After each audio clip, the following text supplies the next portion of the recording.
Hello everyone. In this session I'm going to present some ideas that may help you when teaching grammar. You know, grammar is like the cement of the language. It glues language together.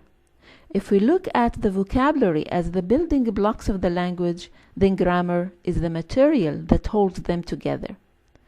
Grammar plays a central role in every language class.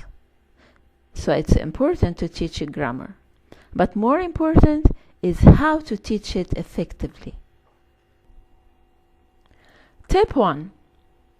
Avoid discussing aspects of grammar out of context. Students need to experience grammar in action in a context which is meaningful to them. It's the context that gives the language meaning.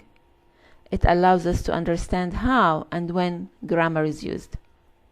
It makes the grammar less abstract and gives it meaning. By a context, I mean an article, a story, a dialogue, a reading passage, or even a song. Any context can help you present the grammatical point you desire. I will give you an example. When teaching second conditional, instead of saying that we use second conditional to express unreal situations and we form it by using so-and-so, tell them a story. Make up any story about a poor man. For example, his name is Ali. He dreams of being rich. He dreams of having lots of things. If he was rich, he would buy a car. If he had money, he would live in a big house. Then move to questions. Start asking them, what would you buy if you were rich? And elicit answers from them. Let them ask you the question, what would you buy if you were rich? Then move to negative sentences. Continue the story by saying, he has a sister, she doesn't like to keep money. She likes to give it to charity. If she was rich, she wouldn't buy a car. Then write all the sentences on the board and ask the students to repeat after you chorally and individually. Then let them practice in pairs. What would you buy if you were rich?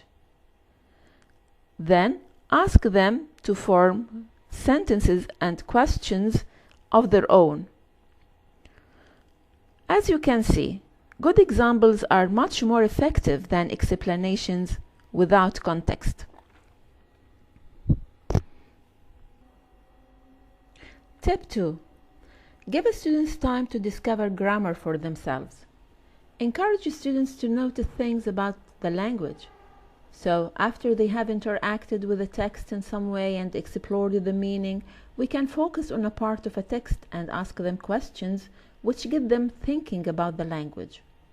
For example, when teaching a grammatical point like present perfect, you can give them a reading passage that contains some sentences in the present perfect. After reading the passage and getting them acquainted with it, you can focus on one of the sentences. For example, Ahmed has traveled to Paris. Start asking questions about the sentence. What has Ahmed done? Where has he traveled? Who has traveled to Paris? Has he traveled to London? Has he traveled to Paris? Then ask the students to find sentences from the passage that have the same form, has or have plus past participle. Then write all these sentences on the board and attract their attention to the form. By this, you are guiding the students to notice aspects of grammar instead of giving them the rules directly. Tip 3. Use games to teach and reinforce grammar points. The use of games is an effective way to teach grammar. You can use board races. Getting your students engaged in physical activity breaks up the monotony of classroom learning and makes it fun. Suppose that you are teaching active and passive. You can divide the class into teams. Groups of 3 or 4 work together.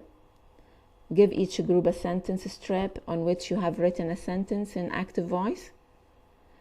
The students work together to change it to passive. One group member races to the board and rewrites the sentence in passive voice, and you can keep scores for each group. You know, this type of games create a very dynamic class. You can design board races suitable for your lesson.